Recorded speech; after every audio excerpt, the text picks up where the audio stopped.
Welcome, Dana. Hi. Would you like to introduce yourself for people watching? Sure. So my name's Dana Le Mon. I'm the founder of Best Life Support Services WA. So we specialise in disability supports. So we are a NDIS-registered business, which means that we have been audited to comply with the NDIS regulations. In regards to the services that we offer, we provide core supports, which includes social community participation and daily living, which is support within the home. We also do SIL, which is supported independent living, ILO, which is independent living options, support coordination, and psychosocial recovery coaching. And what areas do you service? Our office is based in Bunbury, and we service all the way from Rockingham down to Busselton currently. We like to increase our footprint slowly, so we take inquiries as they come through. That's quite a large area that you service. It is, and I think it's because we specialise in specific supports that require an out-of-the-box thinking to be able to provide the support that individuals are looking for.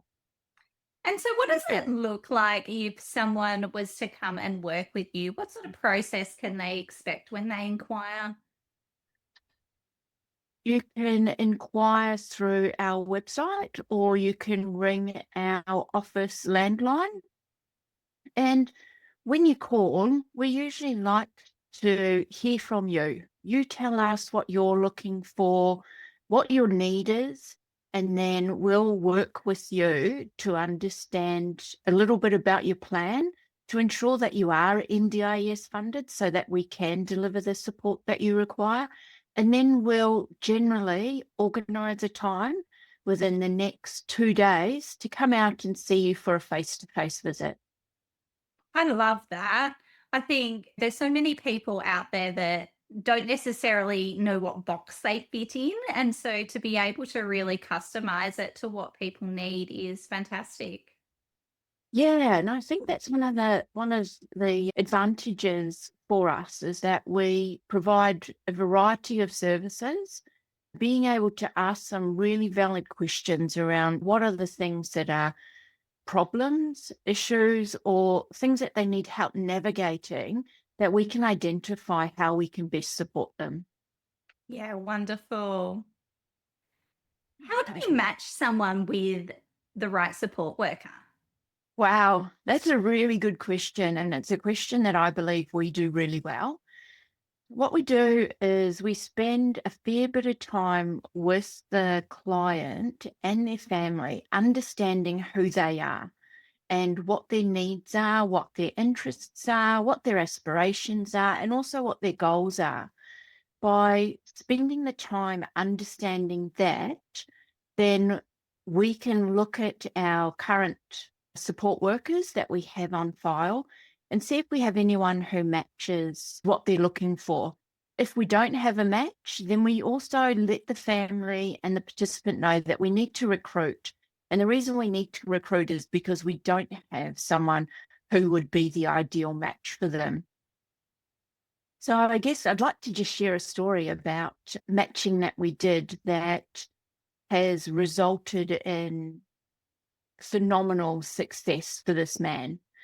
He was previously with another provider, receiving 24/7 support. And when we were invited to offer a suggestion on how we could provide supports to him, it was identified that there were a number of staff changes per day that was creating a lot of instability for him. And because of the instability, it resulted in behaviours, escalations, and injury to staff. What we did was that we put it out there to our current list of workers and we said, oh, would anyone be a good fit? And we realised that there wasn't anyone.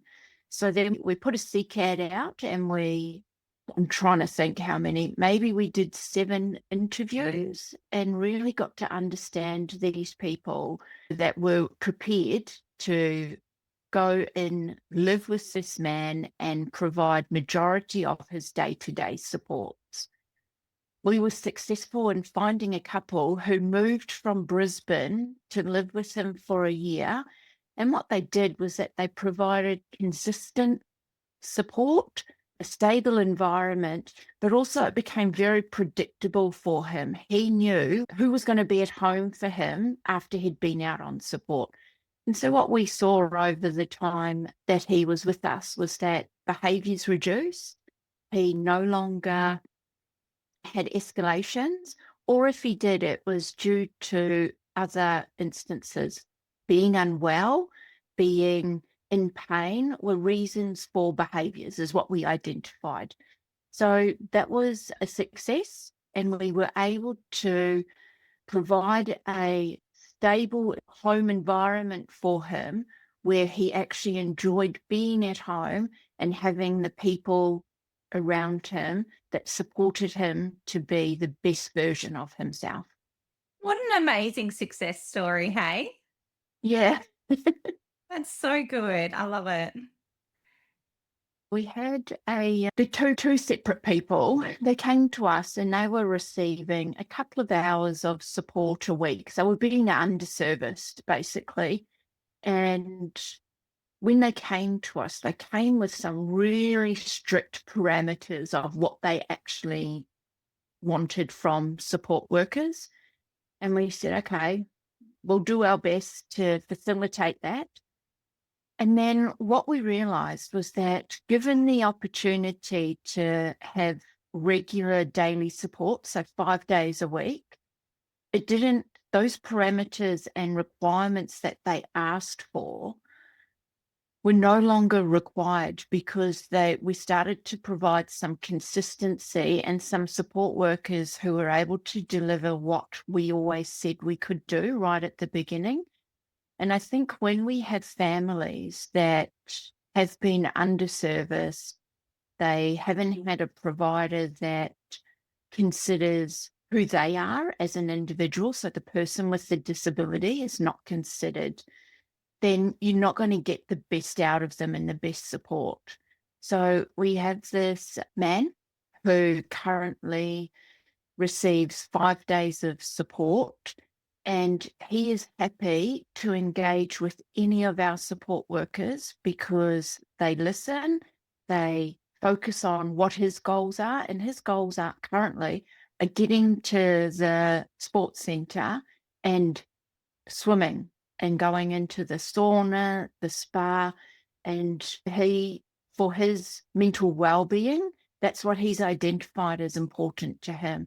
So being able to do that 5 days a week has made a massive difference to his mental well-being. And I keep getting feedback from his support coordinator saying, this man loves his support workers and he loves that he gets to go to the pool every day that you're providing support.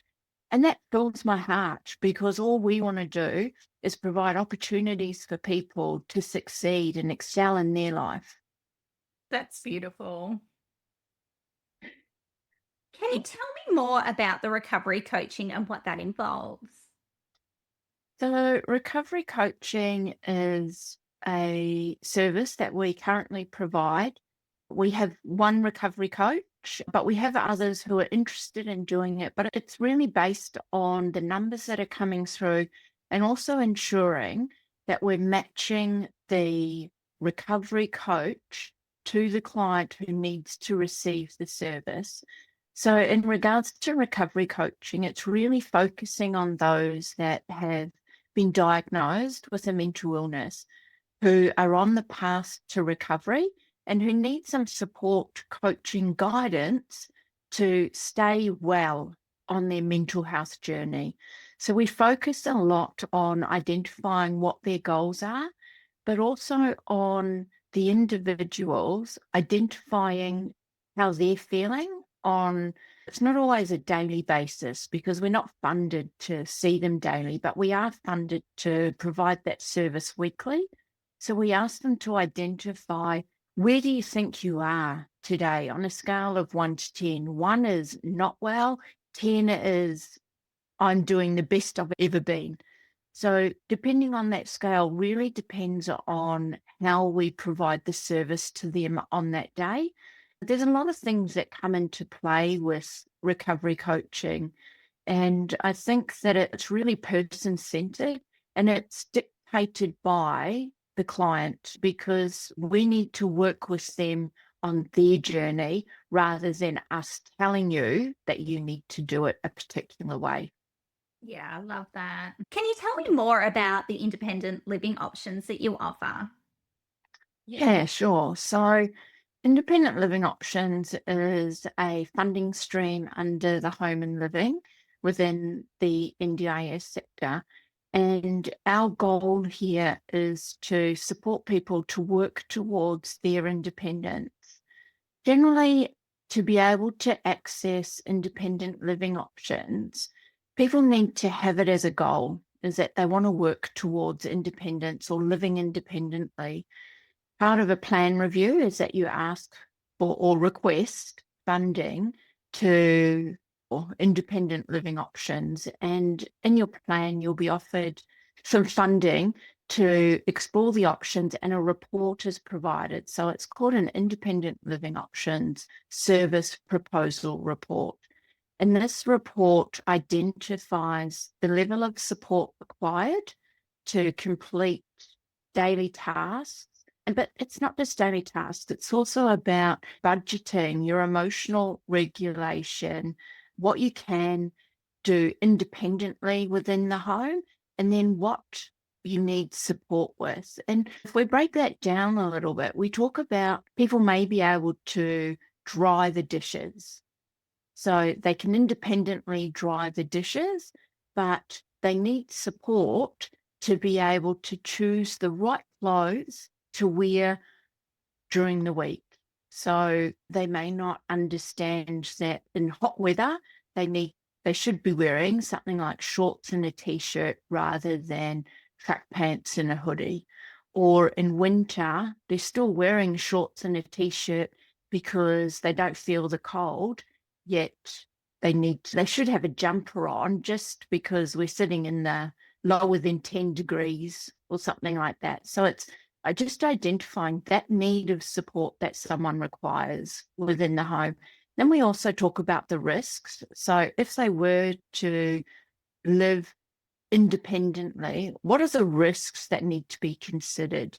We need to understand how they use electrical appliances within the home. Do they understand the risks with using gas hobs on a stove top in regards to turning them off, leaving a pan sitting on there when they walk away and go and do something else, that something could potentially burn and then the fire alarms are going off. So it's identifying those sort of risks. It's also identifying if someone comes to the door, do they know that they need to ask who's there, or are they just going to open the door and let them in? So by exploring that part of the ILO service proposal report, it identifies to the NDIS what that level of support is, which then identifies the level of funding that they believe, the NDIS believes, is required to increase their capacity while at home. Once you've got an independent living options funding within your plan, then we've had people reach out and say, we've got this funding, what do we do now? And so what I like to do is sit down and really understand what is their long-term goal. So if it's to live on their own, so then we say, okay, we need to identify how we're going to get there, because you've been given this funding, but you can't live on your own right now. So what is the model that needs to be in place to support you to move towards that independent living so that you are on your own? With us, we have a few different models that we can implement and provide for you. So we can do a host family, which is you live with a couple, a single, or a family, and they work with you to build the capacity for your independence. A co-resident is very similar, but you potentially own your own home, or you have a home that we put supports into to help you build your capacity in. And then there's a flatmate situation. So we pair you with someone who is open to providing informal supports to you to build your capacity so that you only need some scaffolding around you to be able to move towards that independence. And then we really work hard to find the right environment that you want to live in. If you say to us, I don't like dogs, we're not going to find a family or a host or a individual that has a dog and say, this is the only option. We work really hard to identify what sort of environment you want to live in. And we find that that takes a lot of time because people have specific needs that, I think we really need to identify that they're important to them. So if they're important to you as a participant or a client, then we need to be able to facilitate that need and make sure that your needs are being met so that you can live your best life and continue to work towards independence. I love how much care you put into the actual matching process. Like, that's so valuable.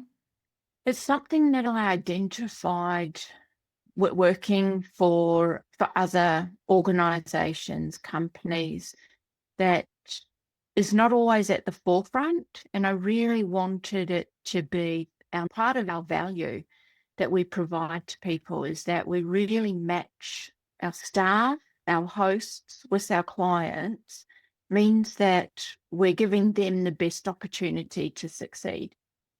And do you find that results in it being a long-term arrangement? Absolutely. We've got some clients and staff that have been together for over a year. We also have had various hosts who they stay for a year. We ask them to commit to a minimum of 1 year, and some have stayed on longer. Don't get me wrong. We've got some that have been providing the same support to the client for years. So I think matching makes a arrangement last a lot longer than putting a bum on a seat. What inspired you to start your business? Wow, now that's a story. Tell So me. it was 22 and I had gone to Melbourne to undertake some time out, and I went and drove Great Ocean Road.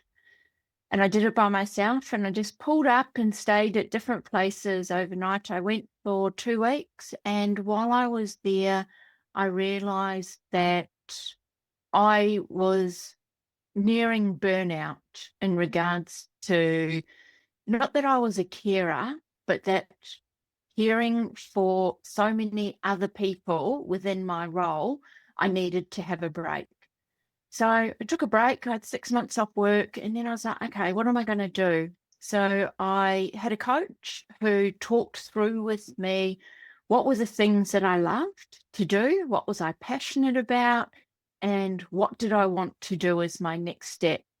And that's when I identified that I love working in the disability space. I love working within the NDIS framework, and that I also loved thinking out of the box to find ways to support people that really gave them the best chance at their life.